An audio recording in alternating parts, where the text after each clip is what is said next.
Hello and welcome back to Low Key Confused. Today we're going to be talking with Dr. Zakyi Ibrahim from Religious Studies, he's actually chair of Religious Studies, on the difference between Shia and Sunni Muslims. So welcome, thank you so much for talking to us, and for all of those who are in observance, happy Ramadan. Dr. Ibrahim, let's start with the basics. What are Shia and Sunni groups of Muslims? Yes, Shia and Sunni are the two main groups in Islam. And starting with the Shia, they are the group of Muslims, actually, compared to Sunni, they are the minority. They are the group of Muslims who believe that leadership of Islam after Prophet Muhammad has to be confined with Prophet Muhammad's family and his progeny, especially his Prophet Muhammad's cousin and son-in-law called Imam Ali. That was his name, Imam Ali. Or his name is Ali, but because of his leadership position, we call him Imam Ali. So Imam Ali and his children and their children and their children until the end of time. That's how Shia believe. And Sunnis, on the other hand, they believe that any devout Muslim who is upright and healthy can become a leader as long as he's nominated or elected, or as long as he's been approved after he got the power. In other words, somebody can use force to get power, but as long as the majority of Muslims accept him, then he can be their leader. As opposed to Shia, who believe that no, the leadership has to be confined to Prophet Muhammad and his family. Thank you. Oh, that's so clear. Are there other theological differences that have emerged in this distinction? Yes. Before I come to that, I just thought that was going to be the definition, but in order to put context into this Sunni Shia relationships in general, one needs to know then what does Shia means, where did the name come from, things like that. So the Shia is Arabic word for a group or party. So when Prophet Muhammad's cousin and his son-in-law Ali, Imam Ali, had supporters, those group of people were called Shi'at Imam Ali, that Imam Ali's group or his party, and later it was abbreviated and left with Shia alone. You see. I see. So, and they are really the earliest group in Islam, period, because after Prophet Muhammad died in year 632,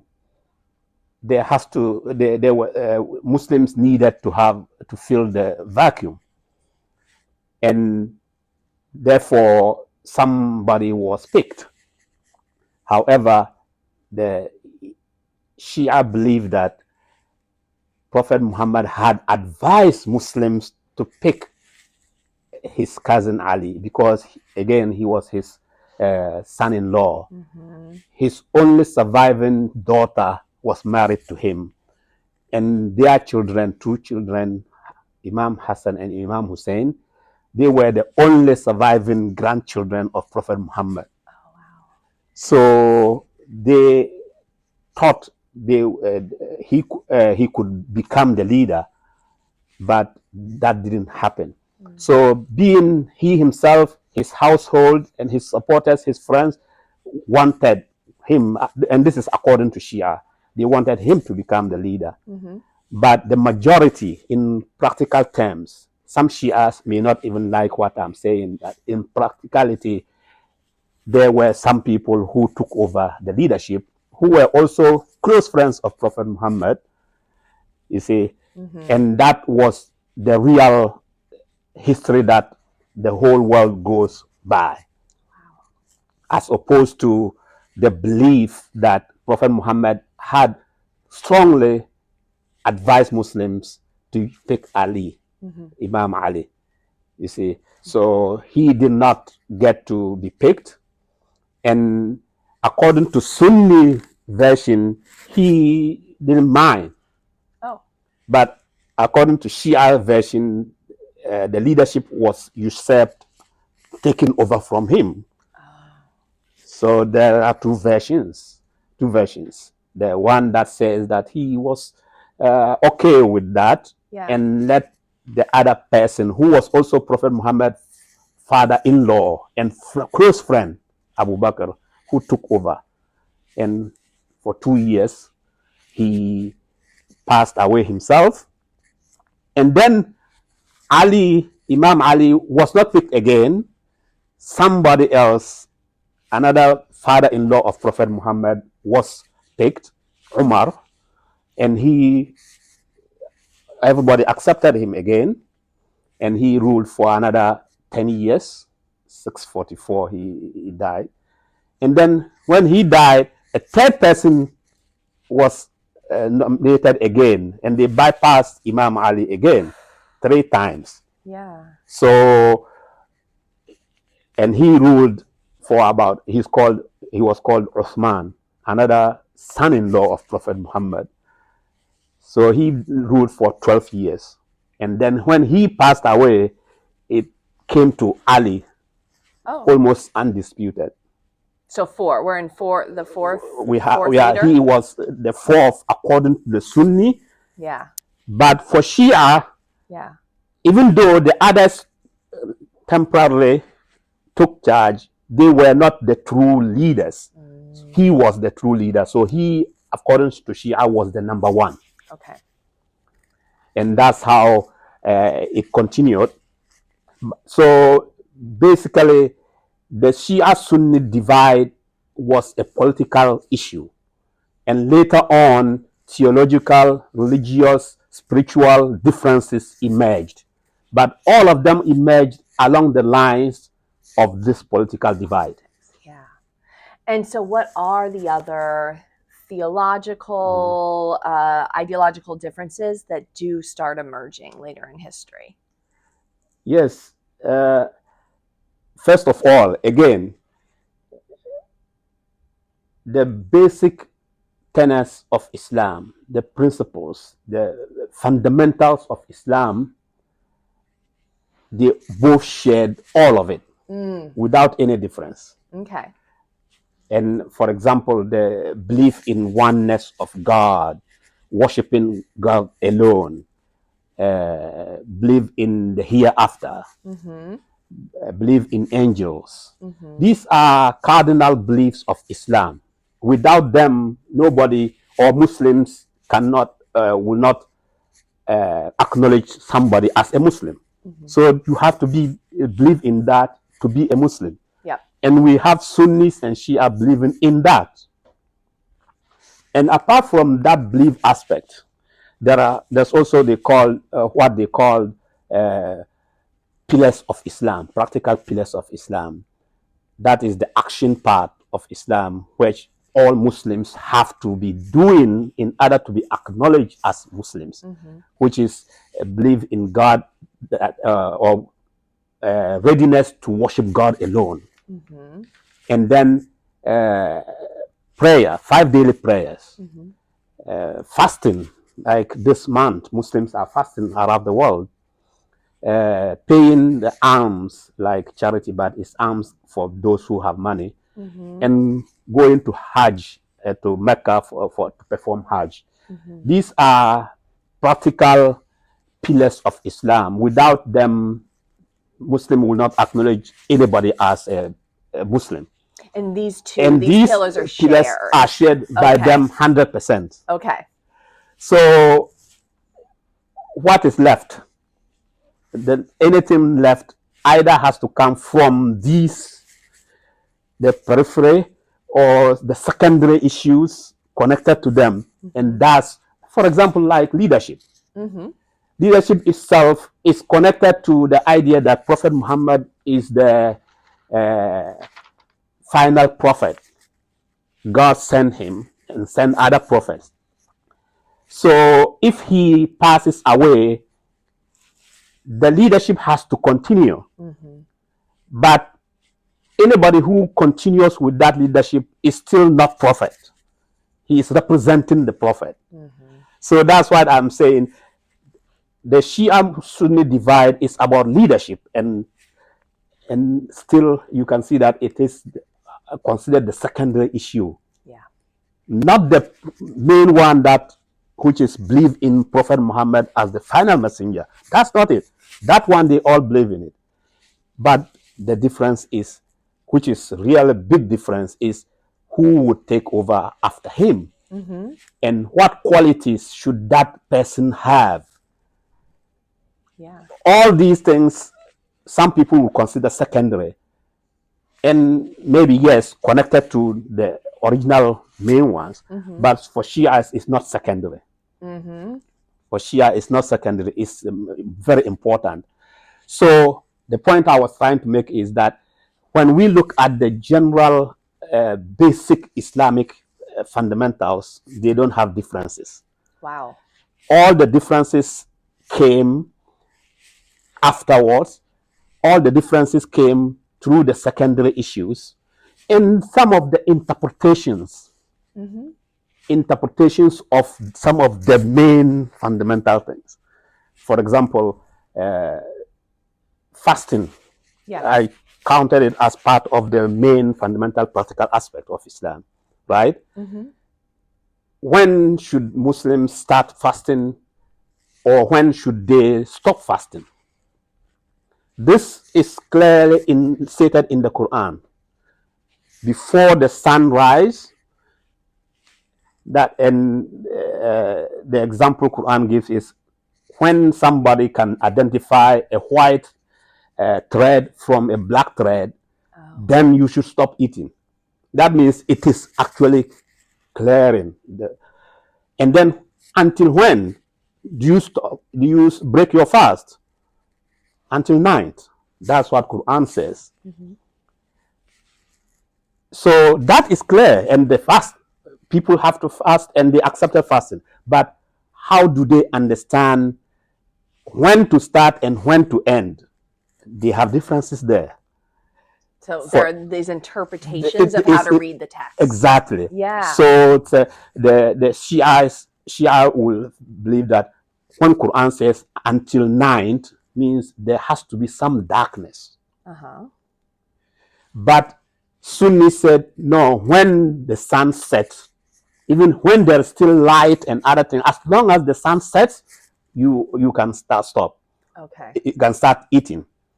So these are the kind of examples that they differ. And another difference is, for example, because their leadership was hunted down in the early Islam, we said it was political, right? And after he himself, Prophet Imam Ali himself, died in year 661, now this was when Shia Sunni divide became crystal clear, because now he himself passed away, his children are ready to take over, but there were other people who wanted it also.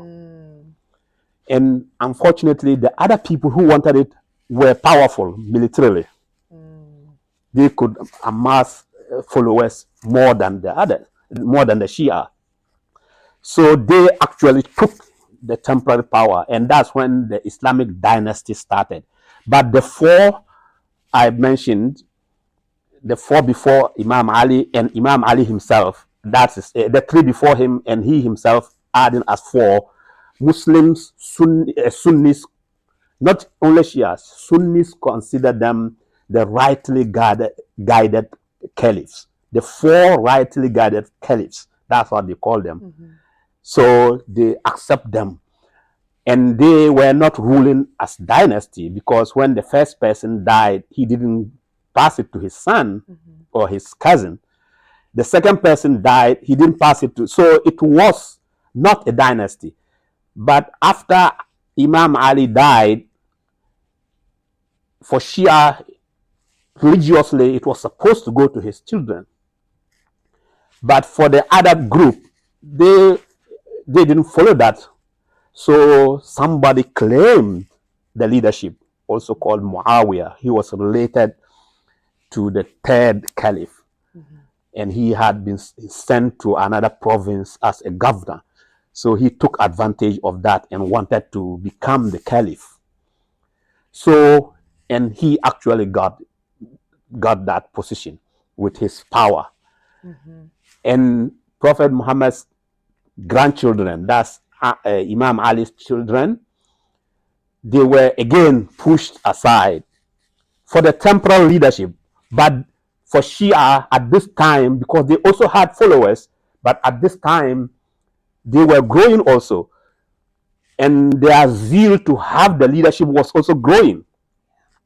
So that is when the Shia Sunni friction started seriously. However, the other group who later became Sunnis, there was no Sunni in the beginning. It was only Shia and others. Yeah. So, but at this time, that's when the Sunni also started as a group. Where does you told us where the Shia name came from. Yes. Where does the Sunni Very name good. come from? The Sunni name came from just the description of Sunnah. Sunnah is Prophet Muhammad tradition. Oh, okay. So later on, or even when he was still alive, Prophet Muhammad, he would tell people that follow me and follow my Sunnah, my tradition, my path. You see? Yep. So when the other group later on wanted to differentiate themselves, they just said they are the followers of Prophet Sunnah, and therefore they call them Sunni. Yeah. Otherwise, Shia also follow Prophet Muhammad Sunnah, right? Yeah. And but the others, they just claim the name. So that's why Sunni, where Sunni came from. Sunnah is Prophet Muhammad tradition, what he said, what he did, how he acted, everything related to him is considered as Sunnah. And it is, in Islamic legal system, it is the second source of Islam. Quran, which is God sent message, is the first source, the text. And then Prophet Muhammad's Sunnah, in the form of his sayings, in the form of his activities, all were memorized and recorded. So they call that Sunnah. So the Sunnis claim that they are the followers of Prophet Muhammad's Sunnah. But it is not actually related to the following itself, because this, like I said, the Shia also follow Prophet Muhammad's Sunnah. It was just to differentiate themselves. So we're in the 7th century now, right? And you've described this split. At this point, do the two groups just decide to live separate lives peacefully, or is there a jockeying for power? Very good. After Imam Ali died, I already mentioned how his children were supposed to take over temporal power. But the others, Muawiyah and his, now it turned to dynasty, because they were passing from son to son, but they were not related to Prophet. But so it was a typical dynastic. And so, but Imam Ali children also, even though they were not making the decisions, day-to-day decisions in terms of leadership, they were still considered leaders for their group. And it continued for a long time, you see. So This the question was, do they just live separate yes, very good. traditions peacefully? Yes, exactly. That's what. So,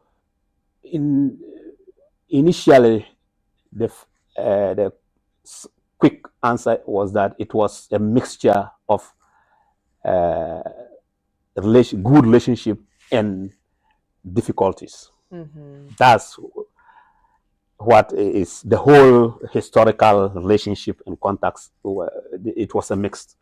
However, the reality is that at the beginning it was negative. It was uh, chasing down the opponents and killing them and trying to eliminate the others or neutralize the others. That was the reality at the beginning. And I mentioned the first dynasty. It was called Umayyad dynasty because they also called themselves relating to their forefather called uh, uh, Umayyad. So this Umayyad dynasty, they were literally hunting down Imam Ali's children just to eliminate them. And even his second son, called Hussein, in Shia Islam, that means he would be the third Imam, because after Ali, Imam Ali, his first son was called Hassan, and the second son was called Hussein. So they really hunted him down and killed him in a place called Karbala in Iraq. So even today, one of the big celebrations is related to the death of him. And the other thing is I should have mentioned is Shia, they love mourning their idols and the leaders. So that's another difference between them. And again, you can see that that's secondary issue compared to the fundamentals of. But right. It is they love celebrating their, like in this Ramadan, they have specific days that they will mourn Imam Ali himself and then later celebrate his son, all of that. So the early part, the Umayyad dynasty, they were not kind to Imam Ali children and his grandchildren and Shia because they were powerful and they were looking for power to exert. So it was not very positive. However, later those who kicked Umayyad dynasty out were called, the second dynasty were called Abbasid dynasty. Okay. They also came as a dynasty, but before they came in, they were campaigning and trying to say that they want to get rid of this Umayyad dynasty because they want to bring Prophet Muhammad's family in. Oh, okay. What year are we in now? Yes. Did we get to the second dynasty? Yeah. First dynasty was after Prophet Imam Ali died, 661, okay, until 750. Okay. Almost 89 years, almost 90 years. That's where the first dynasty. And then the second dynasty, Abbasid, came 750 all the way to 1258, almost 500 years. And can you set the scene geographically of what we see happening here, about where the Sunni are taking root, where the Shia are? The early part, I'm still talking about the early part because I wanted to show how it was mixed. So when the Umayyads were kicked out in 750, the Abbasid came claiming that they would bring in Prophet Muhammad's family. Even the name Abbasid was Prophet Muhammad's uncle's name. Even though Ali also was Prophet Muhammad's uncle's son. That's why he was his cousin, but right, different uncle. So when they came, they used the name of Prophet's family in general, but not Imam Ali's family. So they were sympathizing with them, but they didn't hand the power to them. Oh, okay. So they still complain and they still continue with their spiritual leadership. Mm-hmm. You see, at that time, the relationship, I was trying to move from the Umayyad rough time to Abbasid time, which Yeah. was not that bad. Okay. Even though they were not hunting them down again, but they didn't give them the power, but they were still not running for their lives like the Umayyad time. Right. So that's around between 750 to 1258. You see, and between that time again, I'm trying to bring another aspect of cooperation. Great. In Egypt, Okay. that time Islam had already spread. Around 900, when the Abbas, the second dynasty started, people were moving around. So some Shia had moved to Egypt. Okay. And they conquered that Cairo, and they actually were called Fatimids. And here is pure Shia leadership. Mm. Because even their name, Fatimid, is Imam Ali's wife, who is Prophet Muhammad's surviving daughter, who is the mother of the second and third Imam of Shia. So this is typically Shia dynasty or Shia group. Lineage. Yeah. Yes. And at this time, they were known to be very polite. They were known to be very accommodating. Mm-hmm. And that's the best word, accommodating. Mm-hmm. There is this big Islamic university in Egypt called Al Azhar. It's still, some people say it's the first university because 900 something, it started Wow. in a mosque. They built this mosque, started educating, and until now, this university is existing because of them. Mm. And they were bringing, but Cairo and Egypt was at that time majority Sunnis. In other words, majority non-Shia, I should call. And yet, but when they conquered it, they lived peacefully with them and promoted education, culture. Mm-hmm. So I was trying to show how Umayyad time, the first dynasty, it wasn't good. Second dynasty, it was so, but it was okay. And then we come this Fatimid, they were independent of the dynasty in Baghdad, Abbasid, mm-hmm. the second dynasty. They were independent of them, but they controlled Egypt, and they were Shia, and they were very accommodating. Mm-hmm. So this was the early medieval time. I really wish I could just move quickly to the modern era contemporary relationships, because you asked about how they related to each other, and mm-hmm. in contemporary era it's also a mix. Okay. And it's always at the background of politics. For example, when Prophet Muhammad's grandchildren moved to Iraq, the Shia grew wide, and even for a long time they dominated that part. You see, so they were controlling that part for a long time. In modern era, I'm saying this because I want to bring in Saddam Hussein, for example, who was not a Shia.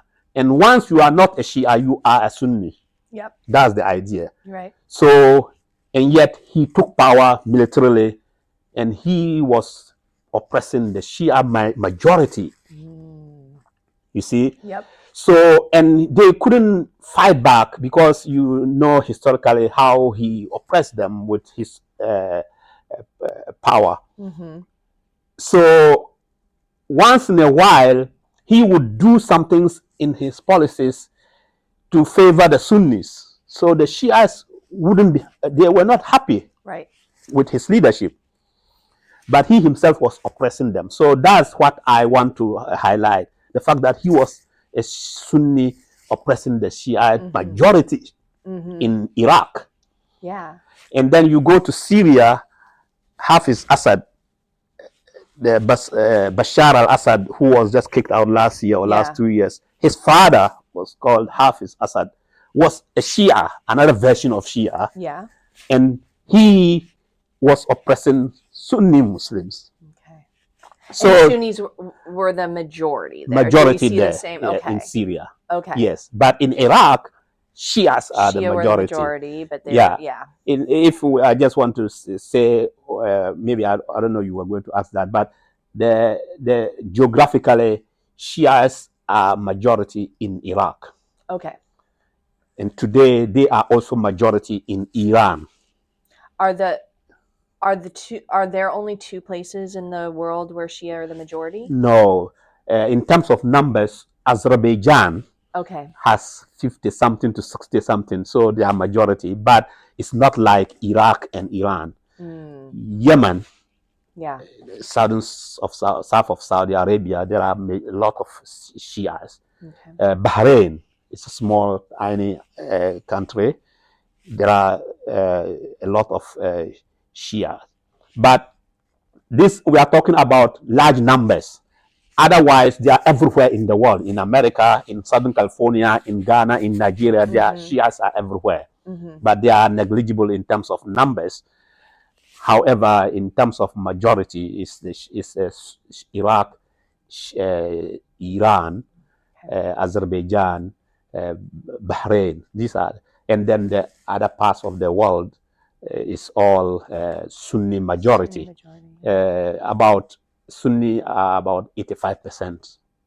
And Shia have been able to still identify enough leaders who can trace their lineage back? Yes, very good.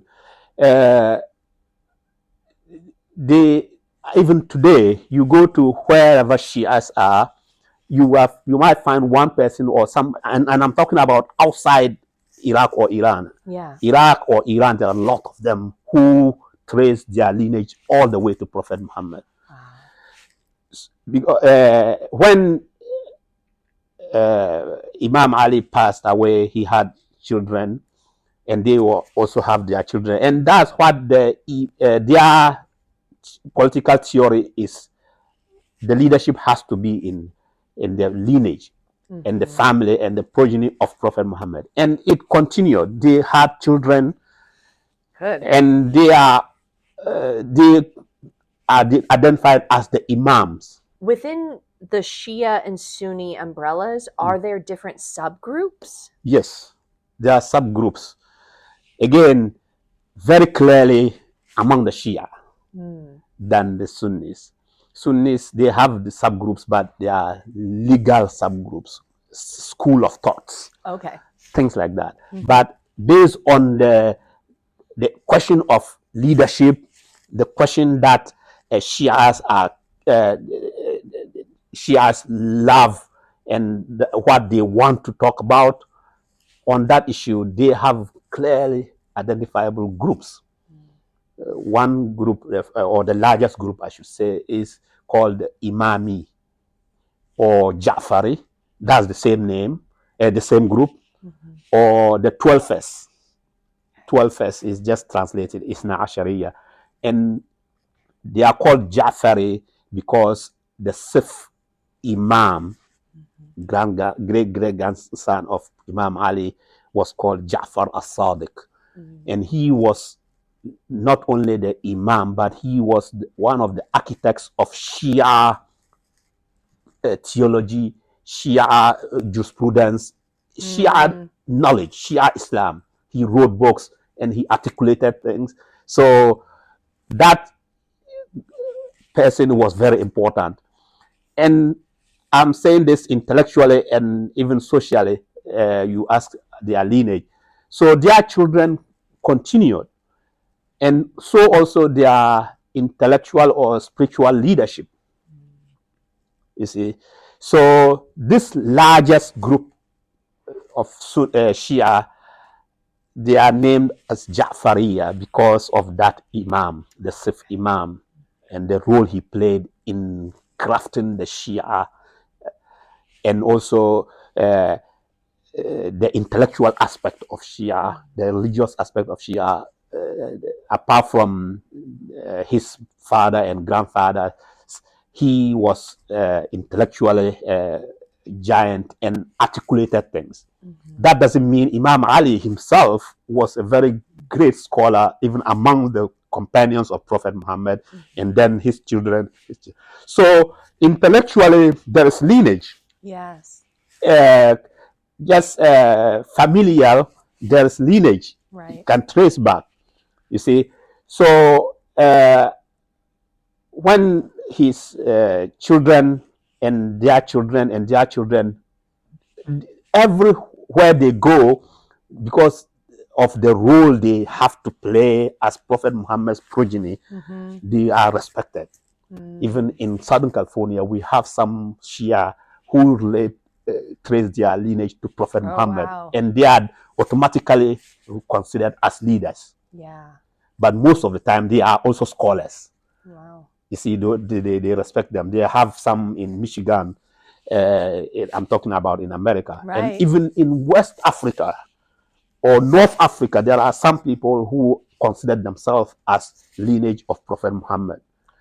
Wow. So, and they may not even be Shia, but we are talking about Shia lineage. When wherever you go, you have them, and they have their lineage traced back. And the interesting aspect of this is also the intellectual dimension. When I already mentioned how they believe in the same things, the fundamental beliefs of Islam, but yet they have different sources, different texts that they follow. They do. They do, but not the original text. Again, the original text, which is Quran, right, Muslim, Sunnis, and Shia, is the same. Yeah. Prophet Muhammad's statements and sayings, Sunnis and Shia, they all follow. Yep. But the interpretation of that, like in Jewish tradition, Mishnah and Midrash, exactly. They are interpreting and talking more about the Torah. Yes. You see, so you see, the original song is there. The interpretation is now, do they ever join together in a mosque, or the mosques always separate? Historically, it depends on where they are. But because of their capability and affluence, is either in America or in Iraq or Iran, they are separate. Generally, in America, they have separate Shia mosques and Shia and Sunni mosques. Yeah. But still, if somebody is in Corona and there is no Shia mosque in Corona, he attends the Sunni mosque. Okay, so I've seen that. I know people that. Okay, I've known so people. They wouldn't be barred, and it's similar enough that you walk in and you understand the general. Exactly, and you follow, and you are if you are not extremists, because there are some who are extremists and they wouldn't accept anybody to pray behind any Sunni or Shia. Is there? Right. But if you are not, I know people who prayed with us. There was a professor here on Cal State Fullerton. Me and him, we go to the same mosque here, which is Sunni mosque, but he is Shia. Yeah. So, but we are talking about where they are capable of creating their own societies. Right. They build different mosques, but they, again, if you go to Sunni go to Shia mosque, nobody is going to tell you shouldn't pray. Right. Nobody is going to know even. Right. Okay. They don't know. So the general prayers are still the same. It's the same. That's what I mentioned. The prayer, the fasting, everything is the same. The Quran's the same, but how one interprets it is going to be different. I was trying to mention, if the Quran and the Hadith are the same for both of them. Yeah. So why or how do we have different sources? Yeah. And the answer is for the Islamic sources were created after a point. Beside the Quran and Hadith, which was coming from Prophet Muhammad, later on scholars needed to gather his statement, but Quran was already gathered and they memorized it. No problem. And later scholars were teaching more about that and writing books. So those later scholars were identified as Sunni or Shia, politically speaking. So whenever they are going to record anything, they want to hear it from another scholar. And this is big in Islam. They call it a chain of transmission. You want to know something, you come to me and I will teach you that. So you can put in your records that you heard something from Zakyi. Zakyi taught you. Yeah. And then if I'm going to teach you, I will also tell you my teacher. Oh. Or from whom I got a particular version of something. And he would also have told me from whom he got the other. So they call this chain of transmission. That is for authenticity, because all the books they are writing and Prophet Muhammad's statements, there was a time when they were compiled. And before they compiled them, all these chain of transmitters have to be identified. You see? Yeah. So now you see the importance of the chain of transmitters there. Yeah. Now, if you are a Sunni and you are going to record knowledge or write some information, you identify a Sunni scholar to read from him or to copy from him. Okay. And he must have identified a Sunni scholar. That's how it goes all the way to Prophet Muhammad, companions who heard from him, and then they would say, I heard from Prophet Muhammad. So they would write the names of these chain of transmitters until the compiler. Wow. So the era around 9th century, 8th, 9th century, that's when they were writing Islamic intellectual books. They were requesting these chain of transmitters as a way to authenticate. So Shia's scholars also were doing that, Sunnis were doing that, but Shia scholars were not getting deliberately from Sunni scholars. They were going to Shia scholars. Right. And they were going to Shia scholars, and it goes the other way.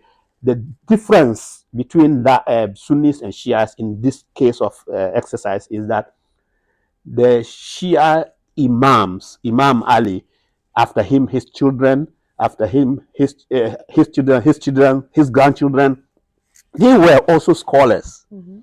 So during the time of compilation, the Shia scholars didn't need to go anywhere. They just need to follow the chain of transmission according to Prophet Muhammad lineage. Yes. And so that's Shia line. Right. But in the end, if they are talking about respect of, Prophet Muhammad said something about respect of parents. Yeah. Sunnis have that version, Shias have that version.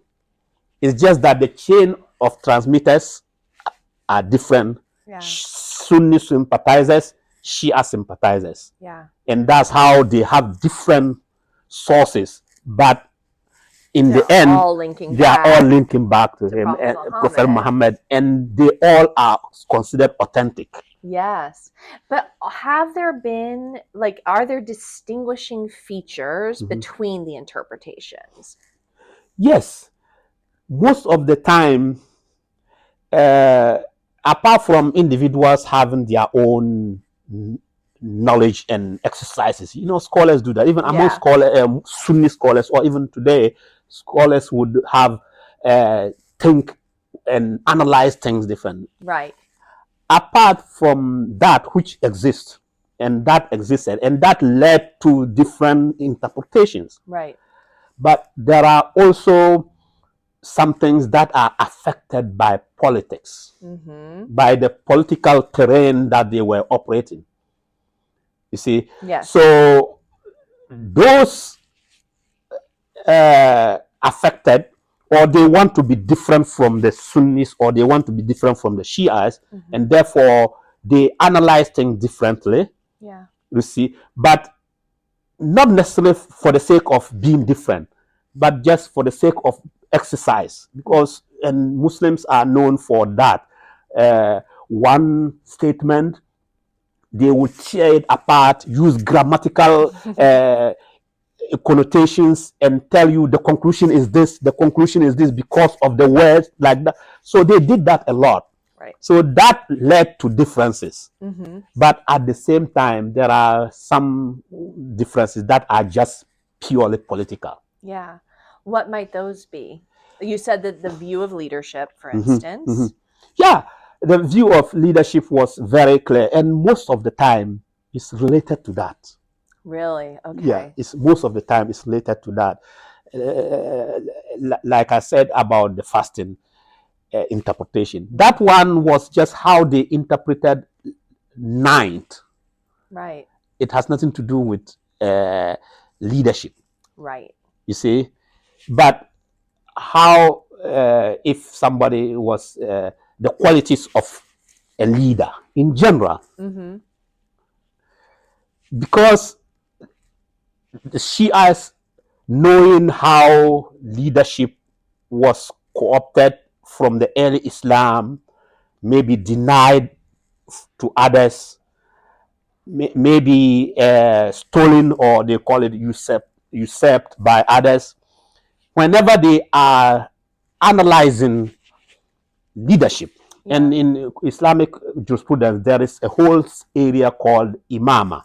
Imama means leadership. Yeah. And it's whole, they address that, where they will address the quality of a leader, who is supposed to be a leader, how should leaders behave. All this sometimes is affected by the initial history. Yeah. For example, when I said how should leadership be, how should a leader act. Shia interpreting this would say that you cannot usurp leader power as long as somebody is divinely given to it. That is being influenced by the reality of history.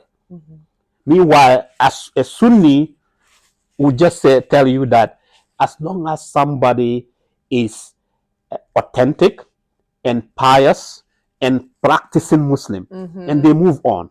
Right. Okay. Or they would say, and this is a very good example, when they would say a leader has to be coming from Quraysh. Quraysh is Prophet Muhammad's tribe. That's general. So which means those who usurped the leadership from Imam Ali, they were still Quraysh. But Shiites would say, no, it is only from Prophet Muhammad's family. Yeah. So most of the time, the differences are minor, or secondary, or political.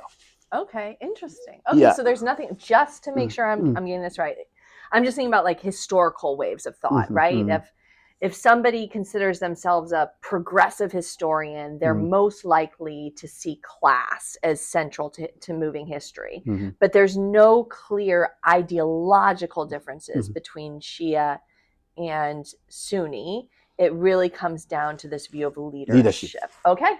Anybody, you can say this, and again, I have a video I'm showing to my students, and they brought two scholars, Shia and Sunni imams. They are imams from Canada, and they asked them this question. Yeah. And they will tell you that the leadership is what distinguish them, and other things related to them.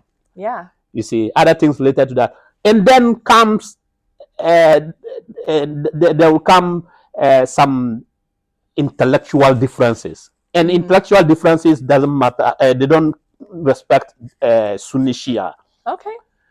You see, they are if even, and I should have mentioned you when you said these groups have differences. I gave you only the Shia part, and we started with this Ismail, the 12th. There's another group called Ismailis, and there's another group called Zaydis, and the Ismailis, the second one, they believe into the leadership ended at 7th Imam. The first one I mentioned, who are the majority, they believe the leadership continued until 12th Imam. And the Zaydis believe the leadership goes up to 5th Imam. So that's why I mentioned that they are all connected to the leadership. Right. Again, and they still have representatives. So when we say they ended 12th Imam, 7th Imam, so what happened to their leadership until today? They have representatives. Oh, okay. Who are taking charge. Just like Prophet Muhammad passed away and Ali was to take over. Ali's family also stopped somewhere and as the leaders, and there are representatives. Even though they are still the lineage which exists, but still, for example, in I think Jordanian monarchy now, they relate themselves to Prophet Muhammad. You see, but there are others who relate themselves to Prophet Muhammad, but they are not leaders. Right. They are not leaders. So, but the leadership of Shia is still at any level still claims relationship to Prophet Muhammad, or they have representative of them, right, who are continuing their legacy. And this is very quickly, this is the Shia. The Sunnis also have differences, but they are more intellectual and legalistic differences. And I remember to bring this because they were just analyzing issues and trying to get differences. And because they would be quoting Prophet Muhammad hadith or quoting Quran to support their position, you can't just dismiss them like that. right. So people, they came to accept each other with differences. So as a Muslim Sunni, you pick which one you would follow, and then, but don't mix them. But you can abandon one and move to another one if you are convinced. And these kind of the Sunni legalistic differences, they are more even minute than the Shia. They will be talking about if you have to pray, you would perform ablution, for example. And the ablution Quran talks about which part of your body you wash. Yeah. And somewhere it will say you have to just put your hand across your hair. Yeah. And then your feet, where you have to wash it up to. This is where the differences, they talk to each other. They come up with differences, and they have their reasons from the Quran or from Prophet Muhammad's actions. And that's why they don't deny each other's right to the truth. Right. They all accept each other. Yeah. And that is more or less the divide between the Sunnis. Yeah. There is one group many people confuse: the Sufis, the mystics. Oh yeah, the Sufis. The Sufis. Sufism, that it permeates both of them. Oh. Sunnis have Sufis and Shias have Sufis. So they are not group parallel to them. Okay. They come under them. Anywhere in the world you see Sufis. And they would either be Sunnis or they would either be Shias. So Dr. Ibrahim, you teach classes in this subject, right? Yes. So tell us about the curriculum that we offer at Cal State Fullerton to study Islam. Mm. Yes. What we just talked about is Sunni Shia divide. Generally, we discuss that in our Introduction to Islam class. Okay. Introduction to Islam. The textbooks, any textbooks on Islam, Introduction to Islam, would have to talk something about Shia Sunni divide.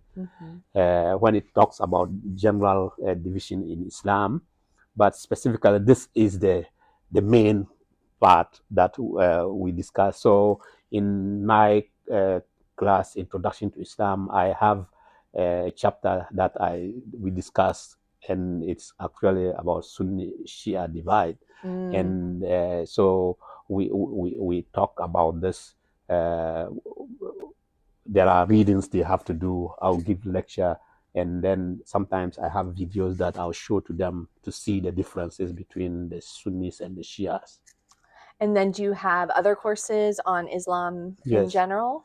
Yes, we have other courses, the higher level. This introduction to Islam class is considered lower level 250, but we have upper level classes called History and Development of Islamic Thought. That one, what I was just talking about regarding the intellectual development or the areas of intellectualism that Muslims, in terms of recording the hadith, in terms of interpretation, this is where we study that. It is called History and Development of Islamic Thought, from beginning up to the 1258, which is the second dynasty, the end of the second dynasty. Yeah. And then we have the history and development of Islamic thought from 1259 until modern era. Okay. So that one we are discussing the history, and not only the history, but the intellectual contributions of Muslims. Yeah, but and then we have a course called Quran and Hadith. Oh. It is just analyzing the history and the interpretation and the methodologies of Quran. My area of specialization in PhD was, and masters and PhD was Quran and its methodology. Methodology of Quran commentators, and they call them Mufassirun. So all this is another subject, Quran and Hadith. And then we have a course, Women in Islam class. And then we have a course about contemporary Islam, contemporary issues in Islam. I think this semester we are offering it, but somebody is teaching that. So and this one is about the contemporary issues that can be interpreted and be analyzed from Islamic perspective. These hot issues, terrorism, feminism, democracy. Right. All these are the contemporary topics. Pluralism. We discuss that in that course. Oh, wonderful. Oh, it sounds great. Do you teach that one too? I used to teach that because I'm a chair now. I have to hire some people to teach some other classes. But the History and Development Islamic course, I still teach that. Introduction to Islam, I still teach that. But there are others I hire. We hire some part-time lecturers to teach. Yeah. Yeah, but I taught all of these courses that I mentioned. But now some people are teaching them. Yeah. Oh, wonderful. And tell us a little more about your research interests. Yes, like I already mentioned, my expertise and specialization is about Islam and intellectual aspect of Islam, specifically Quran and its interpretation, the methodology of the exegetes, those who interpret Quran. Everybody has their own methodology, and so this was my interest from the classical period until modern time. And they all have their approaches, and apart from the time that determines, like if they are contemporary, the medieval classical scholars, they had some interest differently from the modern scholars. Right.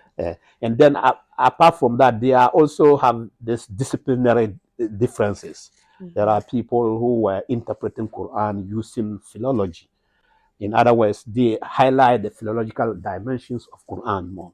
And there are others who are interpreting Quran using historical, because Quran has a lot of history narrating about the people of book, the Jews and Christians. And so those who are interested in history aspect, when they are interpreting the Quran, they zoom in on this more. And then there are legal dimensions of Quran. There are more than 500 verses that are directly connected to legal verses.